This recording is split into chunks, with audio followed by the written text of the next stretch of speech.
by that time, Corey looks, well, what do you think did this? I said, I don't know, but I don't even think whatever did this is 44 Magnum's going to do any good against it.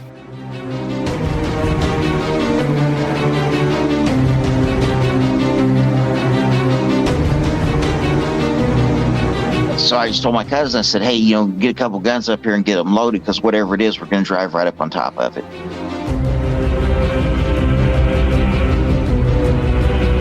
They were very large creatures, and the best I remember, they were red in color.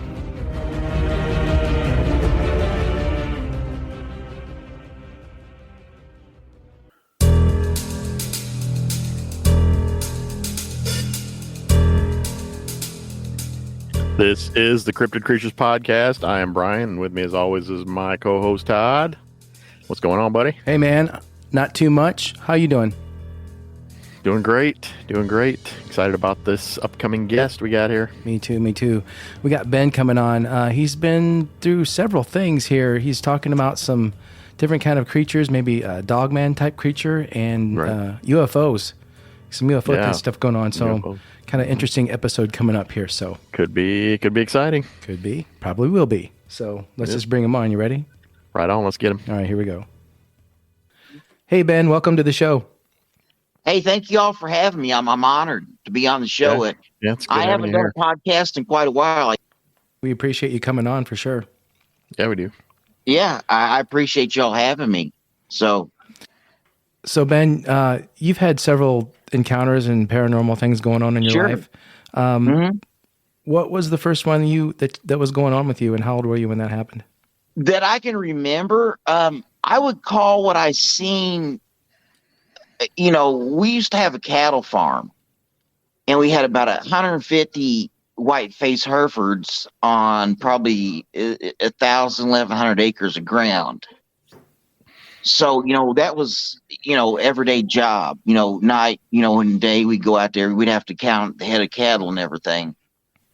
The first thing I really seen, I would call it more of not a cryptid, but an out of place creature, right?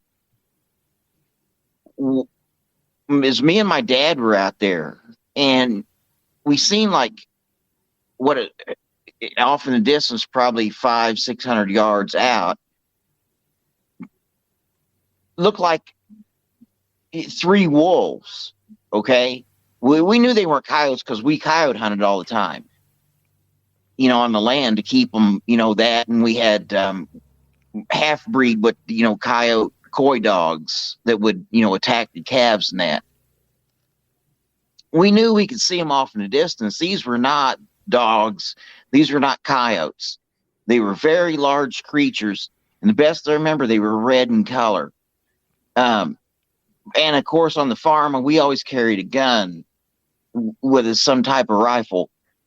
And when they seen us, they looked at us. There was 3 of them. They did not act scared at all. They just kind of, I guess, looked at us and kept trotting off in the distance. Well, at the time, I had an AK-47 with me, which, if you know anything about them, they're not a long-range weapon. You're talking to hit a target 100, 150 yards at best. So they were that 500-600 yards out, but I still took the gun and I fired off, probably 20 rounds. I had dirt flying around them, whatnot. And they took off running. I mean, they just squatted down in the back end and took off running. So I don't believe they were kind of supernatural creatures. I think they were something that was the only time in the whole time we owned that cattle farm that we seen something like that out there. I can't say what they were. I don't know if they were like a dire wolf. I guess you guys have probably heard of people seeing dire wolves still. Yeah, we have, actually. Okay. So I've never seen anything like that around here, anywhere I've traveled, anywhere before. And when I fired at them, like I said, they took off running. And that's the only time in, the years we owned the farm that we ever seen anything like that out there. So that was probably the first encounter of anything strange. that I'd had. Did you get to see anything, any kind of facial characteristics of these things, or was it just too far away?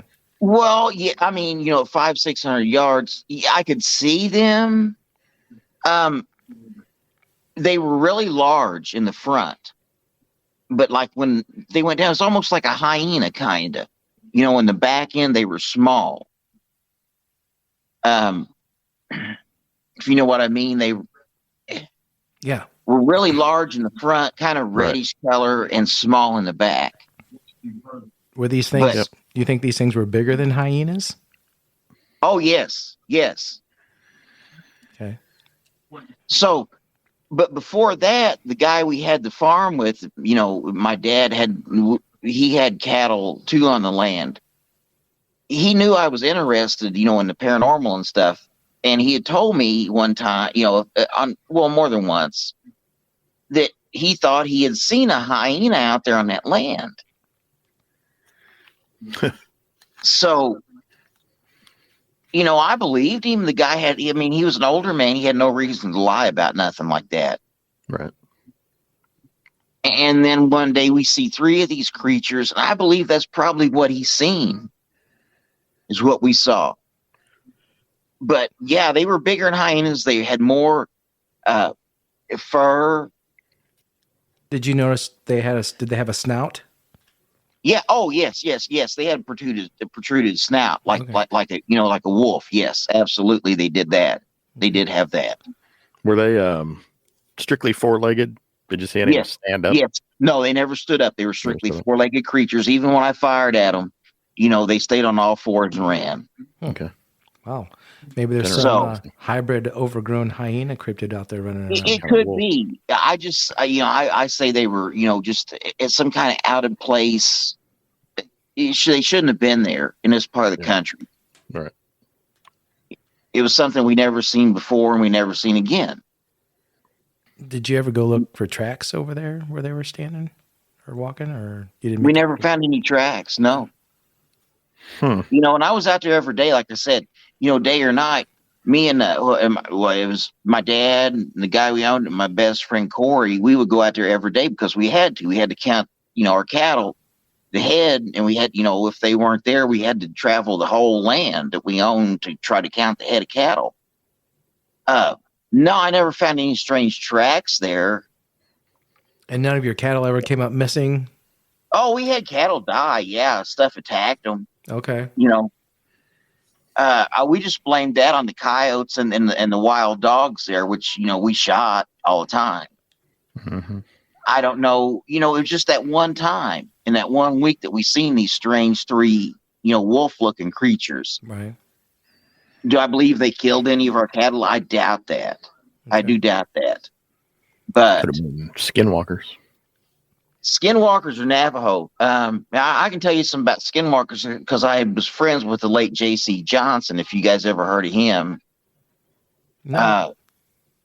Yeah, he was a really good researcher, and unfortunately he passed away about 3 years ago, and he lived in around Farmington, New Mexico, the Four Corners. And he lived on Navajo land, and he got to know the Navajo very well, and I got to know some of the Navajo people through him. So I've been told stories about skinwalkers. What would y'all like to know about skinwalkers? If there's something I can tell you, I absolutely will. Well, I think I've heard that they're shapeshifters. They can turn into anything from a dog man to a Bigfoot to is that right? I don't know. Yeah, but what I believe that they do is they practice black magic, okay? And they can project an image of themselves being something else. They don't actually transform. They project an image that you see around them. Okay. Now that's just my theory, my belief from what I've talked to and, been told by these people. Gotcha. They call them the Yinaldushi. That's the Navajo word for them. So how do these things exist, supposedly? Are they a paranormal kind of thing? The skinwalkers? Interdimensional, outer dimensional? What? Oh, if you want to get into Dogman and the true Bigfoot, the one at LBL, no, I believe that was government created, but the ones like we see, in the Ohio River bottoms and that, yes, I believe they're interdimensional creatures, that come through portals, and I don't believe we can hurt them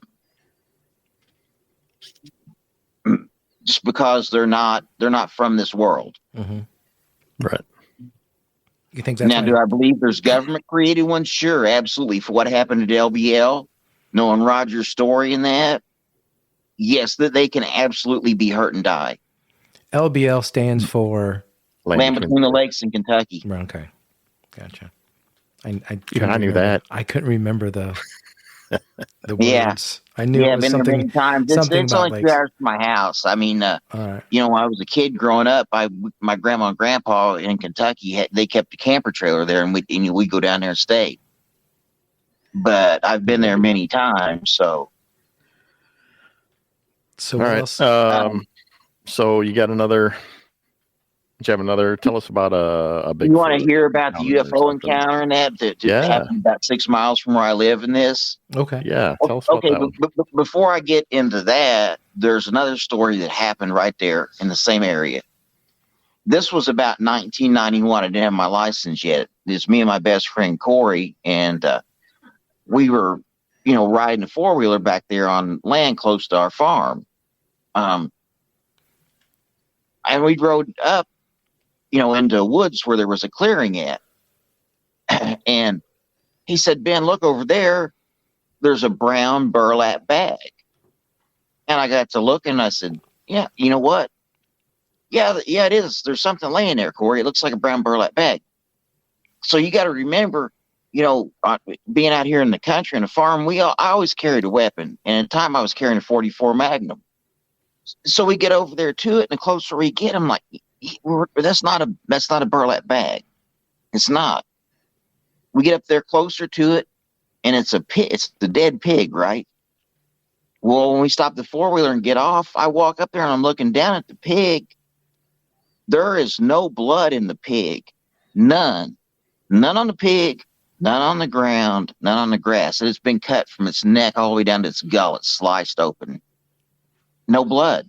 Not even a splash, not even a drop. Not a splash, not a drop, nothing, not on the ground, not on the pig, nowhere around it. And Corey kept saying, Ben, look down. I am, Corey, I'm looking down. And I see a bloodless pig. So he said, no, look down closer to your feet. So when I look down, the pig is in the middle of about a perfect 10-foot circle has been pressed down in the grass. Like the grass had just been pressed into a flat circle. The pig was right in the dead center of that. So you're thinking like some alien circle? some going on? Yeah, that's what I'm going to get into next about what we've seen on the same area. So it had been pressed down, and this pig's right in the center of it. But, around here, I spent enough time in the woods that you find dead animals. We got possums, coyotes, buzzards. Y'all are in Indiana. You got the same kind of stuff. Yeah. Oh, yeah. Mm-hmm. If something dies like that, coyotes, possums, buzzards, flies, all that stuff's going to, land on it and start eating it. Mm-hmm. And from what I could tell, the pig had been dead less than 36 hours, probably no more than 24 hours by the look of it. But nothing had touched it. Nothing, not even a fly would land on this thing. Interesting. And like I said, it was in the middle of a perfect circle, no blood, not a splash, not nothing, like it had been drained of the blood. By that time, Corey looks, well, what do you think did this? I said, I don't know, but I don't even think whatever did this is .44 Magnum's going to do any good against it. And we were scared. We got my four-wheeler and left. Was the cut, the slice down the middle, was it precise, or was it more like I collect knives, and I have many, many high-end knives. Whatever cut this looked more like a burn, like it had been cut with something like a surgical laser or something. The laser. Mm-hmm. Yeah, interesting. Yep, I hear that a lot. So some experiments going on there. That's what I think, and like I said, we were scared. I don't know. We probably less than 5 minutes we stayed there. And people ask me, was it mutilated? Was eyes missing, or was I, or I don't remember no eyes missing. I don't remember, like the jaw being cut. I remember the cut in the stomach, but I wasn't about to open it to see if any organs had been pulled out. Right. But the rest of it, I don't remember anything like, they talk about mutilations, eyes missing, organs missing. I don't remember that. I don't remember seeing that. Right. Well, let's think about this for a minute. The only reason you would see a pig in that situation, or a hog, would be, the only thing that I can think of is if some people were having some kind of ritual. There was no hog farms in that area. Where the pig come from, I don't know. And to perform, if they did perform a ritual, which, when I was on the Goatman Bridge, I found evidence of that. Okay. Yeah. This didn't look like no kind of ritual because the circle was too perfect. The cut was too precise. And if a ritual would have been performed, where was the blood? Right. And you said that the incision, precision of the incision was, it looked like a laser had done it. So yeah, I'm just trying to rule out any possibility of anything on Earth, basically. We had a cattle farm and we'd kill our cattle, and cut their throat before we'd have them butchered. And I own good knives. I mean, like Emerson Customs and stuff that are razor sharp. Nothing I've ever seen has made a cut like this. Whatever. I was just going to say, you didn't get a picture of it or anything. You didn't. Well, you're talking, this was 91 and, I did have a cell phone back then, but it was a big old block. Remember the big old block phones that you couldn't text, you couldn't take pictures on them, nothing. You just made calls. You made a call, it cost like $5 a minute. And yeah. So, there was no way to get a picture of this back then. Right. So, okay, let's fast forward to November of 96. Me and my cousin were going down the same road. We're off in the woods. We'd found this dead pig, right? When we come down this road, it was late at night. I would say probably, 1 a.m, something like that. We were out looking for coyotes, on the border of our farm. We didn't want coyotes or wild dogs, chasing our cattle or killing them. Mm-hmm. So we were driving down this old road that borders our farm. We see a light off in the distance. Well, we didn't know what it was. And I said, I told my cousin, I said, don't spotlight, don't shoot nothing, because we don't know what that light is up there. Well, this road winds and dips. You have to understand it dips and it curves. So we went down a dip where we lost sight of this bright light. And when we come back up, it curves. And when we looked out there again, what it looked like to us was like 10 burning fires or more, just separate fires in a field. And by that point, we were scared, and we were both heavily armed. I think we had about 6 guns with us.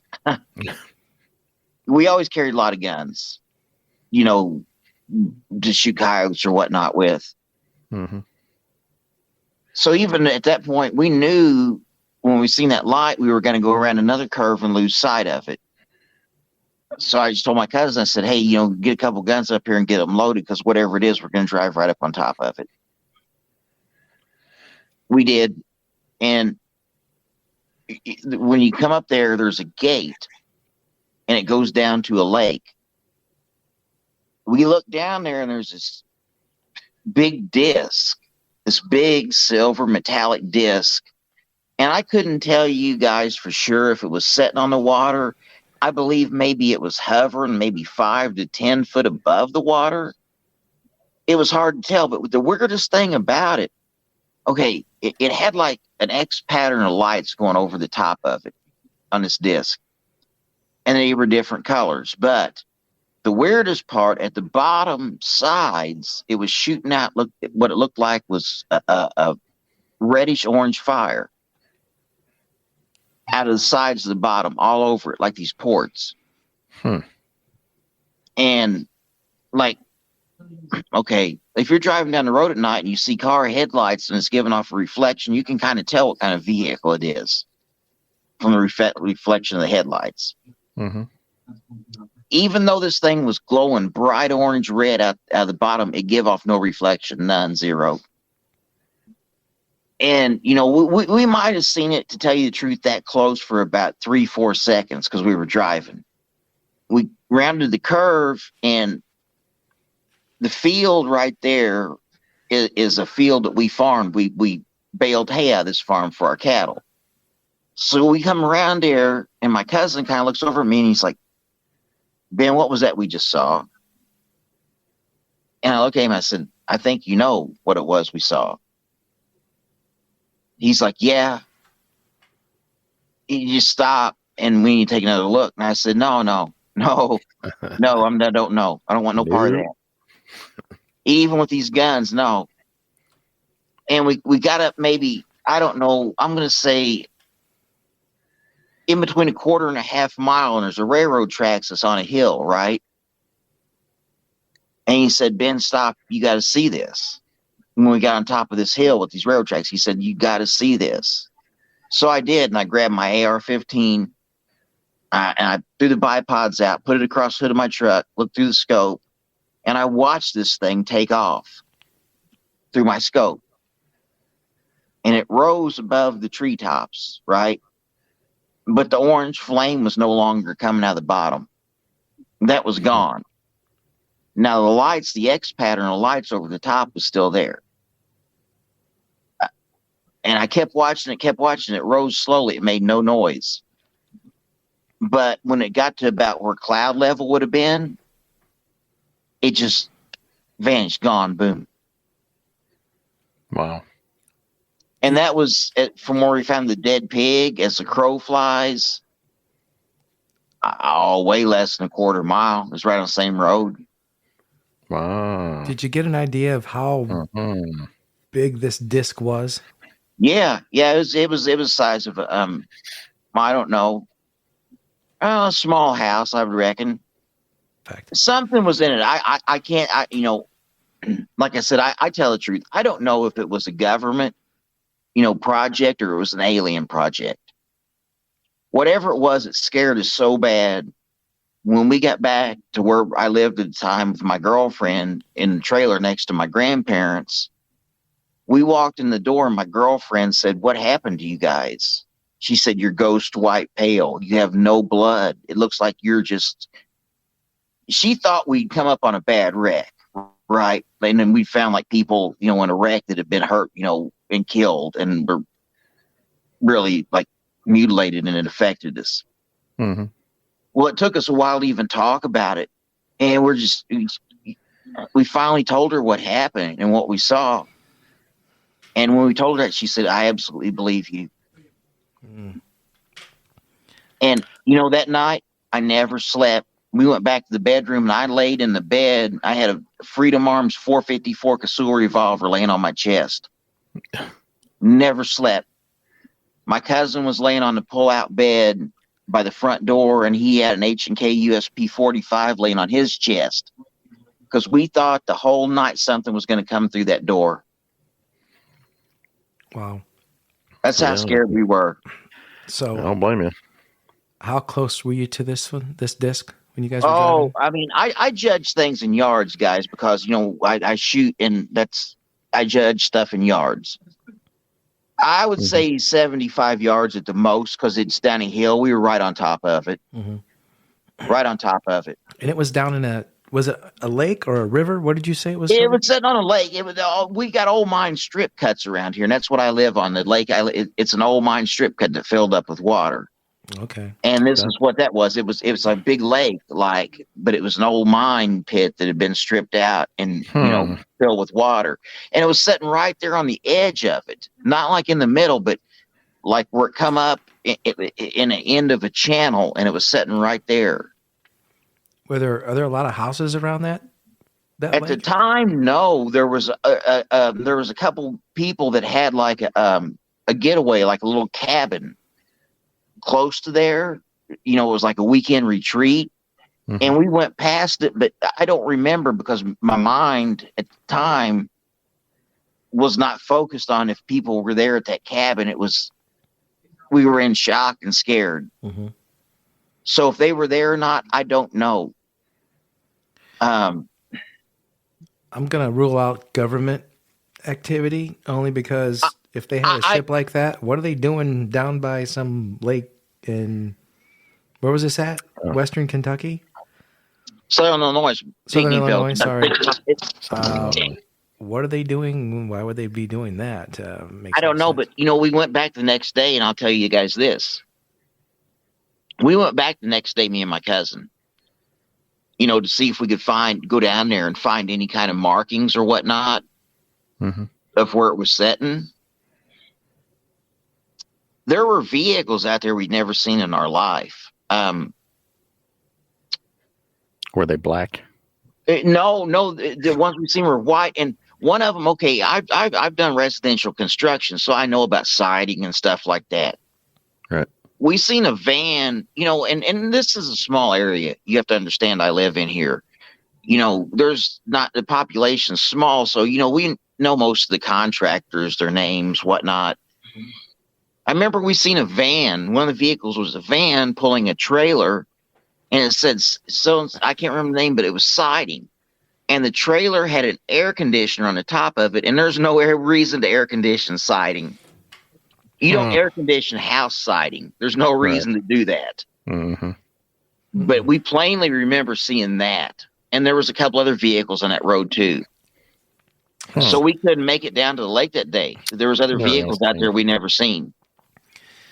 Well, for us to think that there's not other life form out there, we're crazy. Yeah, the universe is so big. Like if you start looking into all this stuff, right? It beyond our galaxy, whatnot. There's so many planets that to think we're the only life form out there is, to me, I don't know. It's crazy because there's other life out there. Yeah, it's selfish to think that way. Honestly, it's definitely hubris. It really is. It's definitely hubris for sure.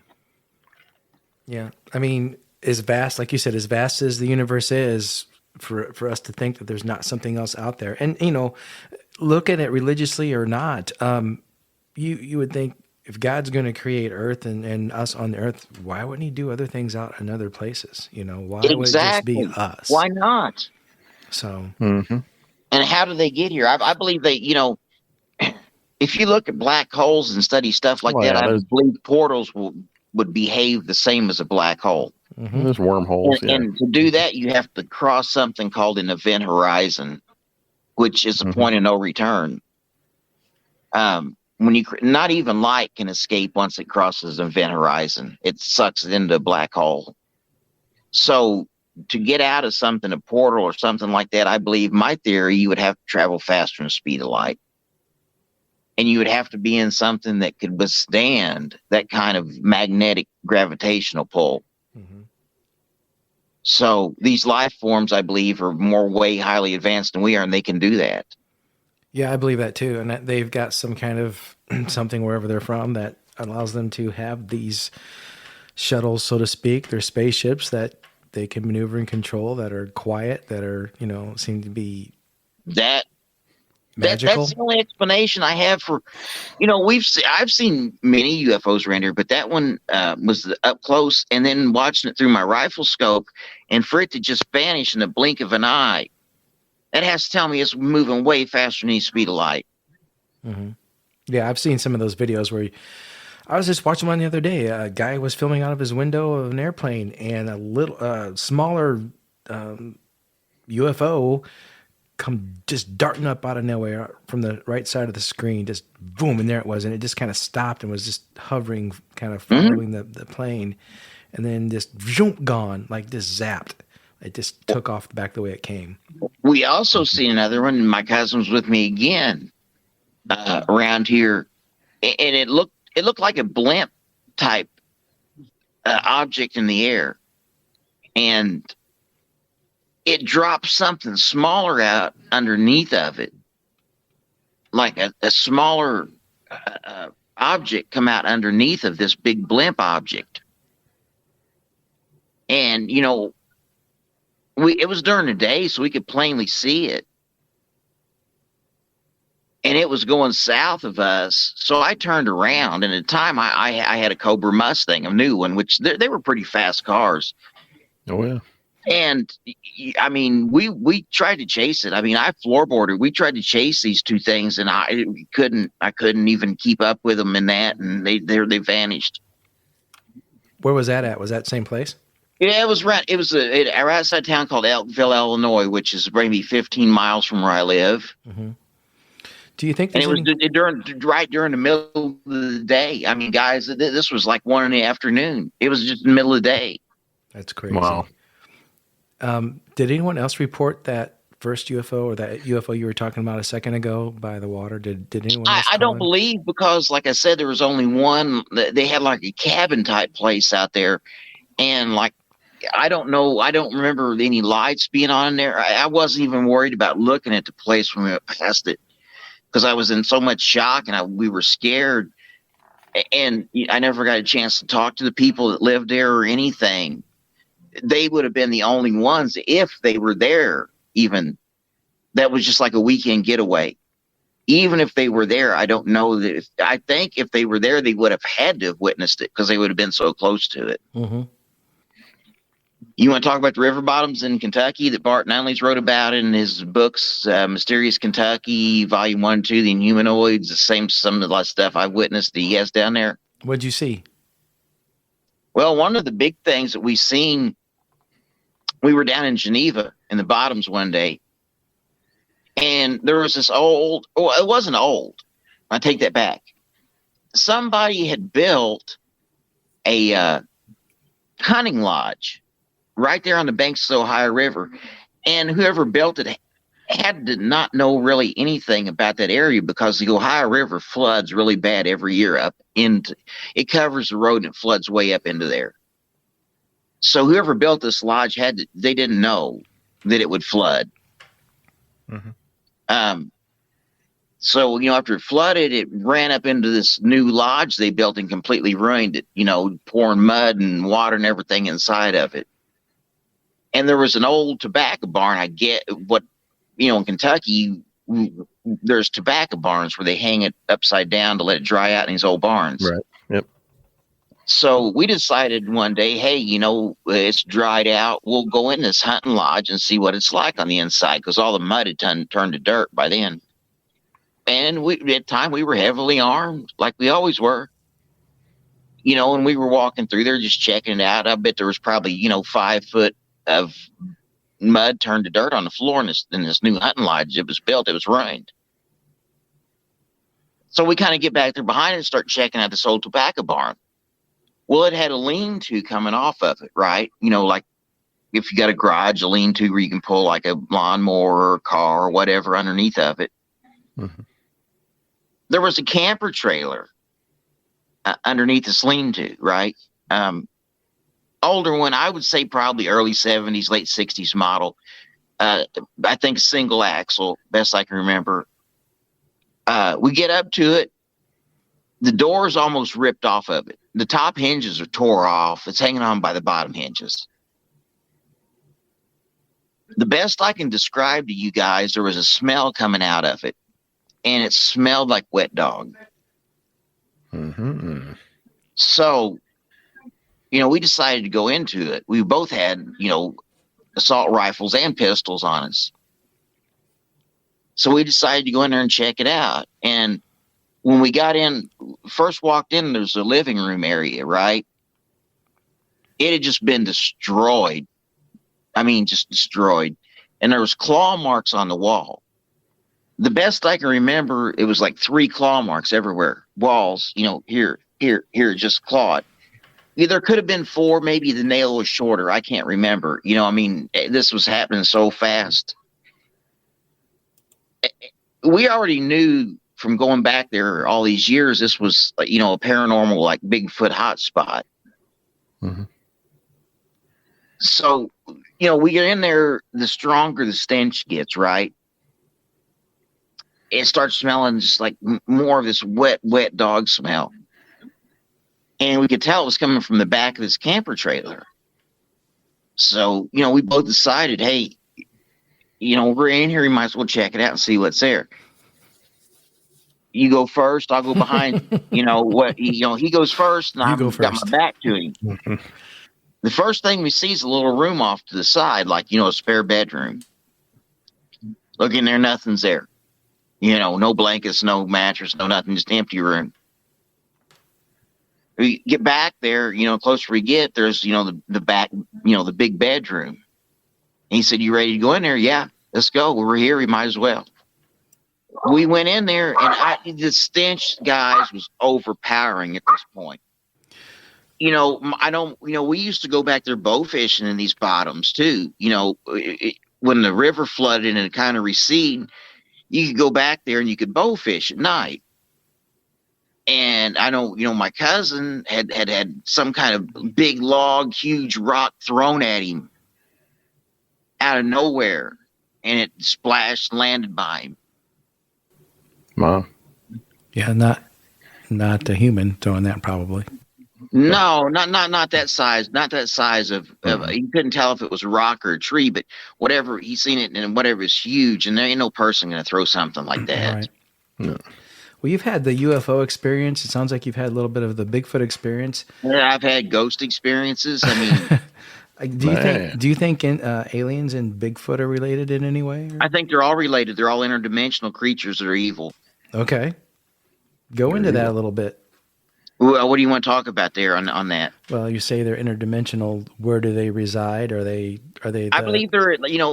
Okay. Our world, would be. I believe it's like a bubble that touches other universes that are bubbles. Correct. Okay. And sometimes, when these bubbles get close enough, that's when people get recordings or pictures of ghosts, because we're touching so close to them that when, people record audio or get like a picture of a ghost or, a shadow person and whatnot, our dimension is touching theirs at that time. But for some, cryptid creatures like dogmen and stuff, every time that people report seeing them, if you look at it and kind of map it out, within a 5-mile radius, you got two things in common where they see them: some type of body of water and an old burial ground. Okay. So I thought you were going to say a body of water. I thought you were going to say a body of water and a huge area of woods. Well, yeah, sometimes there is woods and sometimes there's not. If you read Linda Godfrey's books, I've got the honor of working on a TV show that never happened with Linda on Bray Road and the Kettle Marine Forest. And some of the reports she got from cemeteries where dogmen reported there wasn't any woods, but there's really old burial grounds. Yeah, the dogman thing, the Bigfoot thing's one thing. You start talking about the dogman, you start really thinking, are these government created creatures? The ones at LBL that attacked the family were.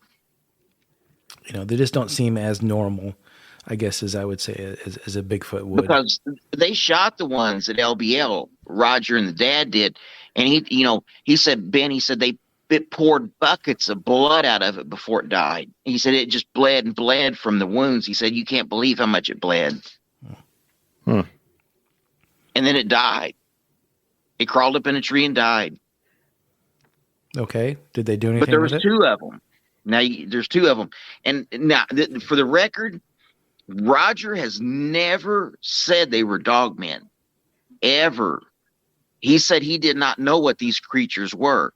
He looked at Bart Nunley's drawing that Bart did back in 2006 when Jan Thompson sent Bart the original account, and he sketched out what she said they looked like.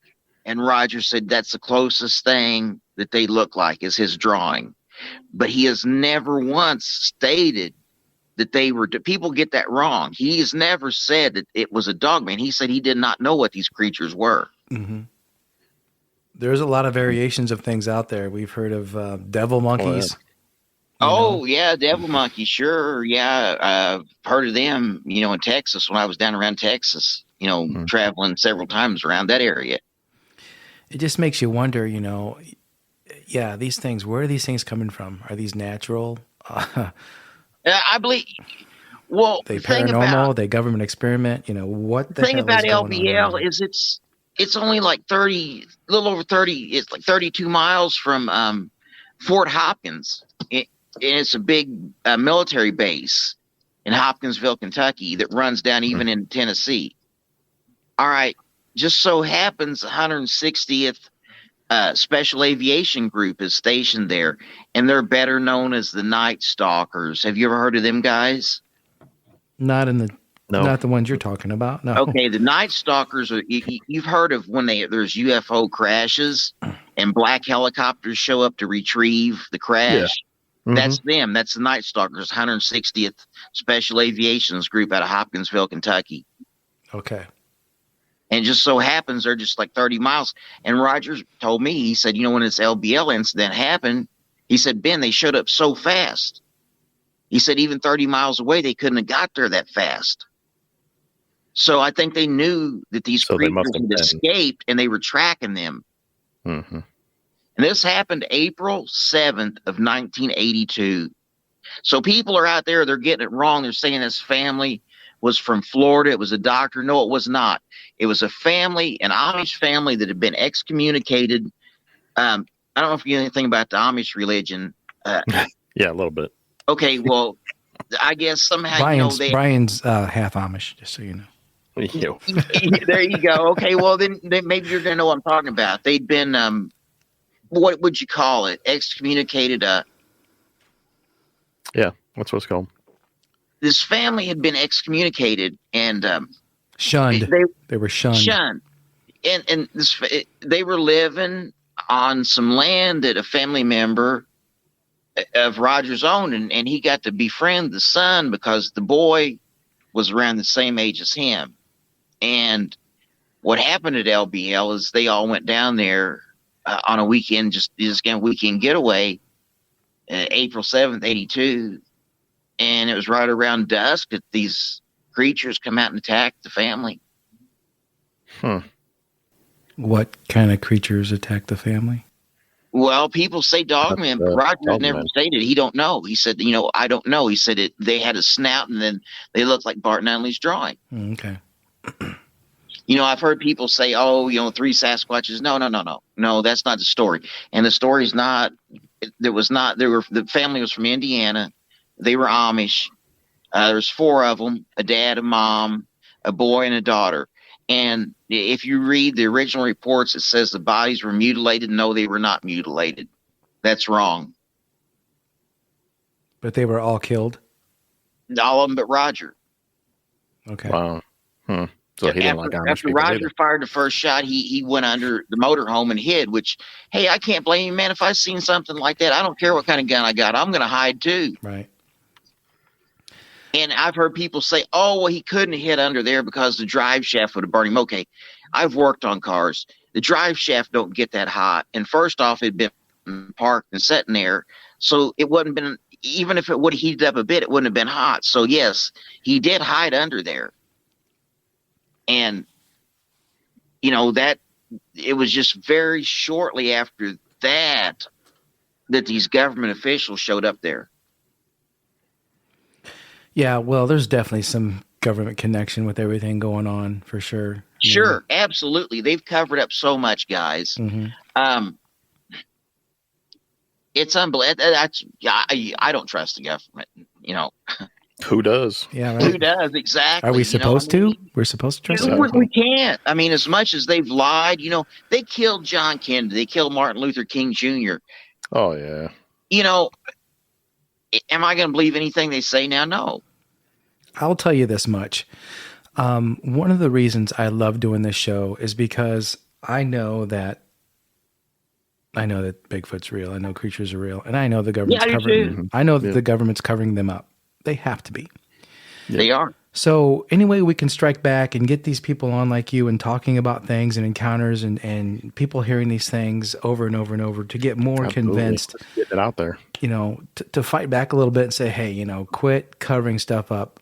Tell us what's going on. Inform us. I know there's reasons why they don't, but there's a whole agency just assigned to maintain, cover up Bigfoot related things and encrypted That's things. the agency that Those are come the in there guys and that got Roger when he Yep. was like 15 years old at LBL, UFOs. and they went in there and got him. And then they brought him back to the scene after they took him away from it to look at it and say, is this what happened? Is this what did it? Right. Well, that's a lot of interesting stuff, Ben. We appreciate you coming on and talking to us tonight, man. Hey, Yeah, anytime. we do. I appreciate doing a show with you guys. I hope I could help you a little bit with, stories that I've got. And Yeah, I like those. We Sounds need a like we're good. gonna have to get you back on here and talk about some I'm more. not an author, look, but my good friend Bart Nunley is. He's wrote so many good books and had so many experiences the same part of Kentucky I have. Mysterious Kentucky 1, 2, the Inhumanoids, Bigfoot in Kentucky. It's very rare now. Documentary DVD Hunt the Dog Man, High Strangeness in Western Kentucky is an excellent documentary about Dogmen and Spotsville Monster. What's that on? YouTube Check or it out. something? No, it's on it, but please don't rent it on there because that's a butchered version that was stolen from him.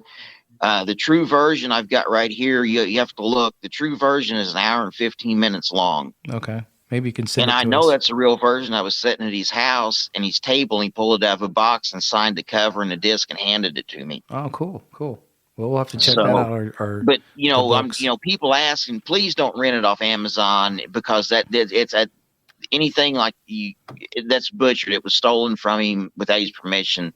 Okay. And the interview with Linda Godfrey is missing out of it because Linda wouldn't give her permission, which I don't blame her. Right. Yeah. Yeah, you got to be careful out there. Well, we'll let you get out of here, Ben. And again, we appreciate it. We appreciate you coming on and telling your stories.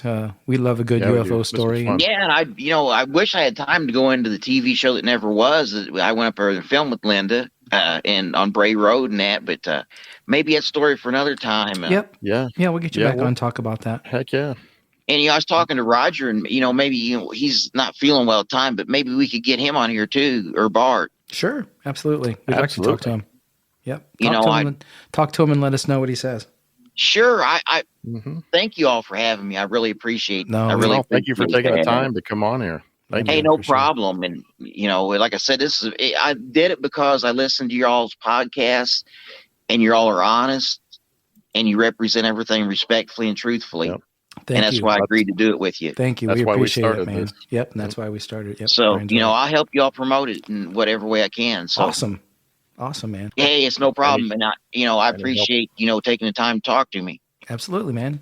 Well, you see anything else or run into anything else or hear anything else, be sure to let us know. Okay. Oh, sure. Absolutely. I will. I mean, I think my next trip's going to be to Arizona, to the Mogollon Rim. Check out, the reports out there. I got a friend out there that's going to go up there with me and help me out on some stuff. Cool. We're going to be at CryptidCon in November in Lexington. If you're Lexington, Kentucky. Yeah. So if you got time, the end of November, we're going to be at that show. So come on out. If I happen to make Kentucky, I would. I'd like to meet y'all. Sure. Yeah, that'd be nice. We'd like to meet you too. Come on out. Yeah. Thank y'all. All right, Ben. We'll let you get out of here, bud. Thanks again. All right. Thank you very much for having me. I appreciate everything. Bye, y'all. Definitely did have a lot of things going on there for sure, like we thought, right? Yeah, man, that was wild. Crazy stuff. Yep. Not sure what those dog creatures he saw were. I'm really interested in those for sure. I don't know. Yeah, we need to look into that some more. That sounded crazy. Right. Yeah, a lot of stuff going on. The UFO thing, crazy stuff. Guy's seen some things and knows some things. So. Yep, I always like hearing about the UFO stuff. Yeah, I do too. We need to get more of those on here. Once again, everyone, thanks for listening. If you want to be on the show and you had an encounter with anything, get a hold of us. Email us, info@cryptidcreatures.co. Facebook, give us a message on there. Instagram, Twitter. We appreciate it, guys. Just wherever you're at, type in Cryptid Creatures, and we will be there. That's right. Until then, Brian, thanks a lot, man. Man, always fun. Right on. Take care, bud. See ya.